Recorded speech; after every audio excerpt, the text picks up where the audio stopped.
আসসালামু আলাইকুম বন্ধুরা, কিচেন বাঙালিয়ানা চ্যানেলে স্বাগত জানিয়ে আজকে চলে এসেছি আরও একটা খুবই মজাদার রেসিপি নিয়ে। আর এই রেসিপিটি মাত্র হাফ কাপ ময়দা আর একটা ডিম দিয়ে খুবই সহজ উপায়ে ভীষণ মজাদার অল্প সময়ে তৈরি করে নেওয়া যায় এমন একটা ডিম পরোটা রেসিপি শেয়ার করছি। আর এই সহজ রেসিপিটি সকালের নাস্তায় কিংবা বাচ্চাদের স্কুল টিফিনের জন্য ঝটপট বানিয়েও নিতে পারেন। চলুন তাহলে সহজ নাস্তাটি দেখে নিই। প্রথমেই একটা মিক্সিং বোলে হাফ কাপ ময়দা নিয়ে নিচ্ছি। এবার দিয়ে দিচ্ছি স্বাদ মতো লবণ, আর এর মধ্যে দিয়ে দেব 1 চামচ পরিমাণ মতো সয়াবিন তেল। এখানে ময়দার পরিবর্তে আপনারা আটা দিয়েও নাস্তাটি তৈরি করে নিতে পারেন। এবার আমি সব কিছুকে খুব ভালো করে মিশিয়ে নিচ্ছি, আর কিছুটা সময় নিয়ে ময়দাটাকে তেলের সঙ্গে খুব ভালো করে মিশিয়ে নিতে হবে। ঠিক যখন দেখব এরকম একটা মুঠো করে দলা পেকে আসছে, তখনই ময়দাটা রেডি হয়ে গেছে। এবার এই ময়দার মধ্যে অল্প অল্প করে জল দিয়ে আমি একটা সফট ডো তৈরি করে নেব। আমরা যেমন নর্মাল রুটি তৈরি করি তার থেকেও একটু নরম করে আমি ডোটা তৈরি করে নিয়েছি। এবার এটাকে ঢাকা দিয়ে 10 মিনিটের জন্য আমি রেস্টে রেখে দিচ্ছি। এদিকে আরও একটা মিক্সিং বলে আমি একটা ডিম নিয়ে নেব, আর ডিমটা নর্মাল টেম্পারেচারের হতে হবে। এবার ডিমের মধ্যে আমি দিয়ে দেব অল্প একটু পেঁয়াজ কুচি, আর দিয়ে দিচ্ছি অল্প একটু টমেটো কুচি, আর দিয়ে দিচ্ছি ধনেপাতা কুচি, কাঁচা মরিচ কুচি। আপনারা ঝালের পরিমাণটা কমিয়ে বা বাড়িয়ে নিতে পারেন। স্বাদ মতো লবণ, গোলমরিচ গুঁড়া,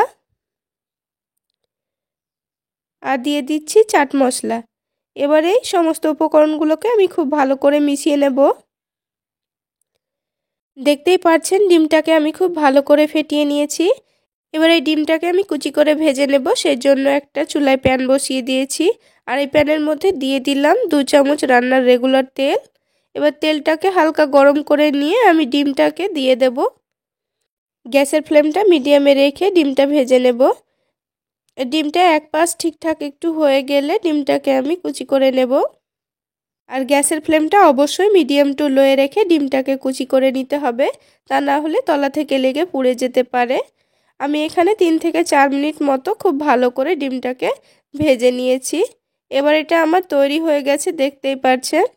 এবার এটা বাটিতে তুলে রেখে এটাকে ঠান্ডা করে নেব। আর 10 মিনিট পরে আমি এই ডোটাকে আবারও ভালো করে একটু মথে সফট করে নেব। এবার এই ডোটাকে আমি একটা বোর্ডের মধ্যে নিয়ে নিচ্ছি। এবার এটাকে আর একটু মথে নিতে হবে। তার জন্য আমি ওপর থেকে একটু শুকনো ময়দা ছিটিয়ে নিয়ে খুব ভালো করে মথে নিয়ে একটা গোল বলের মতো করে নিয়েছি।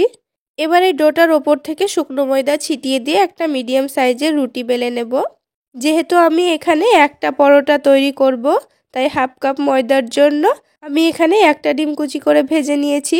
তাই সবটুকু ডিমটাই আমি এই রুটির মধ্যেখানে দিয়ে দিলাম। এবার এটাকে ফোল্ড করে খুব ভালো করে মুখটা বন্ধ করে দিতে হবে। আর মুখটা বন্ধ করে দেওয়া হয়ে গেলে ওপর থেকে সামান্য পরিমাণ ময়দা আমি কেটে নেব।